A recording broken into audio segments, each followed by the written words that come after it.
오늘은 제가 저번 시간에 예수님의 제자 중에는 매국노도 있고 그리고 독립운동가도 있다고 얘기를 했잖아요. 오늘은 이 12명의 제자 중에 가나나인 시몬과 세리 마태에 대해서 한번 알아보려고 합니다. 저는 왠지 이 둘이 굉장히 싸웠을 것 같거든요. 매국노와 독립운동가의 싸움이잖아요.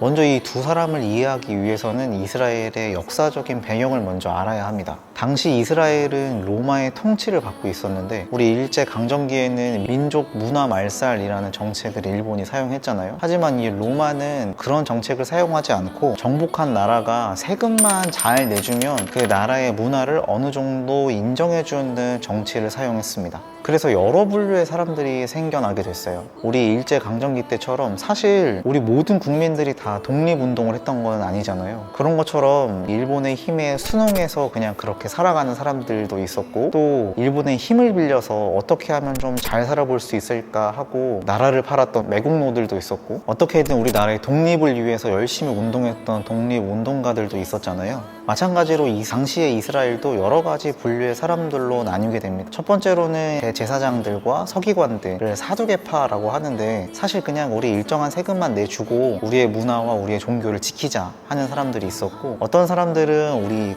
나는 자연이다에 나오는 사람들처럼 당시에 이제 이스라엘의 환경에는 산이 없지만 그런 광야나 이런 데 같이 모여 살면서 정치에는 관심 없었던 사람들이 있었습니다. 또 한 사람들은 아까 제가 얘기한 독립운동가들처럼 그래도 이스라엘의 독립을 원한다 하면서 열심히 싸웠던 사람들이 있었습니다. 이 사람들의 그 모임을 한국어로 번역하면 열심당원으로 성경에는 기록되어 있는데, 영어로 찾아보면 이 사람들의 그 이름을 질럿이라고 했다고 합니다. 그래서 질럿은 되게 익숙한데 하고 찾아봤는데 진짜 그 스타크래프트에 나오는 프로토스 질럿이 맞더라고요. 어쨌든 여러 가지 분류의 사람들이 생겨나게 됩니다. 이 질럿들에 대해서 조금만 더 설명을 드리면, 진짜로 그 프로토스의 질럿처럼 이렇게 손 보면은 칼처럼 생긴 거 있잖아요. 그 얼마 전에 제가 스타크래프트 공식 영상을 봤는데 빗으로 되어 있는 검이더만 이렇게. 근데 진짜 이 질럿처럼 손에 반달 모양의 칼을 들고 품속에 이렇게 넣고 있다가 로마의 어떤 협조를 해주는 사람이거나 로마의 어떤 고위 간부들에게 슬며시 다가가서 칼로 탁 찌르고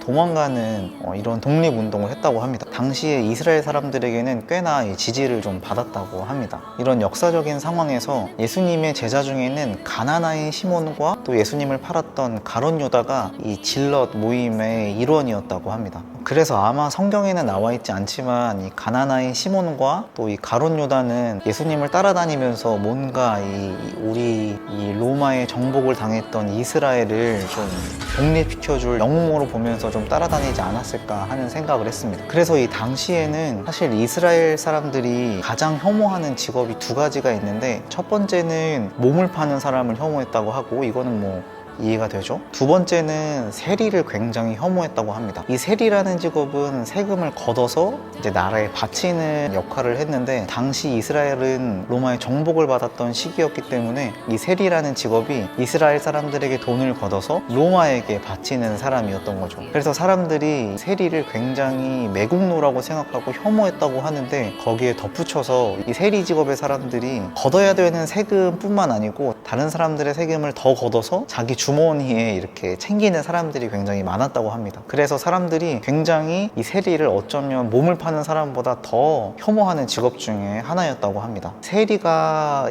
혐오하는 직업이라고 해서 세리를 아무나 할 수 있었던 거는 아닙니다. 굉장히 수학적으로 숫자에 굉장히 강해야 하고, 숫자뿐만 아니고 당시에 통용됐던 아람어, 헬라어, 그리고 라틴어까지 3개 국어를 할 수 있어야지 세리 직업을 감당할 수 있었다고 해요. 세리를 직업으로 가지고 있었던 마태가 예수님의 제자가 됩니다. 질럿 당원이었던 시몬과 가룟 유다를 부르는 장면은 안 나오는데, 마태를 부르는 장면은 성경에 나와요. 근데 뭐 별 특별한 건 아니고 예수님이 길을 지나가다가 마태를 발견합니다. 그래서 마태야, 너 나를 따라와라. 끝이에요. 그렇게 예수님의 제자가 됩니다. 이 마태의 원래 이름은 레위 마태라고 해요. 근데 이 레위라는 가문은 당시에 유대인들에게 굉장히 존경받았던 제사장 가문 중에 하나예요. 그래서 아마 이 마태는 어렸을 어렸을 때부터 제사장의 교육들을 충실히 받아오지 않았을까 하는 생각을 했습니다. 근데 어떤 이유인지는 몰라도 사람들의 존경을 받는 제사장 교육을 받았던 마태가 사람들에게 손가락질 받고 혐오를 받는 세리라는 직업을 선택하게 돼요. 그래서 이거 여기서부터는 제 생각이지만 아마 이 마태가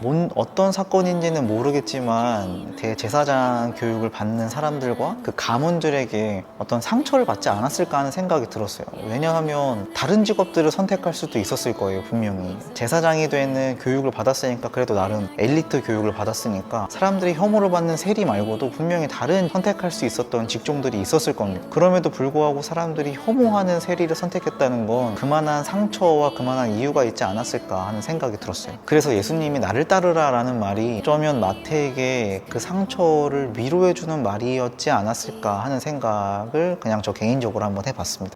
어쨌든 이 세리 마태와 질럿 시몬이 드디어 예수님의 제자가 됩니다. 예수님의 제자들은 서로 아는 사람들이 굉장히 드물었을 겁니다. 그래서 이제 처음 제자들을 모았겠죠. 처음 이 세리 마태와 질럿 시몬이 만나는 장면이 있었을 겁니다. 아마 이 시몬은 굉장히 마태가 마음에 안 들었을 거예요. 그 사람들도 다 마찬가지였겠지만 시몬은 더욱더 이 세리 마태를 굉장히 혐오했을 것 같습니다. 저 쓰레기 같은 매국노 자식이 어떻게 예수님의 제자가 됐지? 어떻게 이스라엘을 독립시켜줄 영웅의 제자가 된 거지? 하는 생각을 했을 겁니다. 반대로 이 마태는 얼마나 무서웠을까? 자기가 세리였기 때문에 친구들도 아마 세리였을 거예요. 세리인 동료들도 있었겠죠? 그 사람들은 분명히 이 질럿의 소문을 들었을 겁니다. 저 사람들은 몰래 다가와서 세리를 죽이기도 하고 어떤 자료에는 제사장까지 죽였다라는 얘기가 있더라고요. 사람들을 피도 눈물도 없이 로마에 도움이 됐다는 이유로 사람들을 죽이는 이 질럿의 소문을 분명히 들었을 겁니다. 얼마나 무서웠을까? 예수님이 다른 데 보고 있을 때, 예수님이 그 자리에 없었을 때 나에게 몰래 다가와서 칼로 나를 찌르는 건 아닌가 하는 생각을 분명히 했을 겁니다. 제가 이런 두 사람이 어쨌든 예수님의 제자가 됐으니까 분명히 싸웠을 것이다 라는 생각을 했거든요. 그래서 성경을 찾아보고 자료를 찾아봤는데 이상하게 둘이 싸우는 장면이 안 나와요.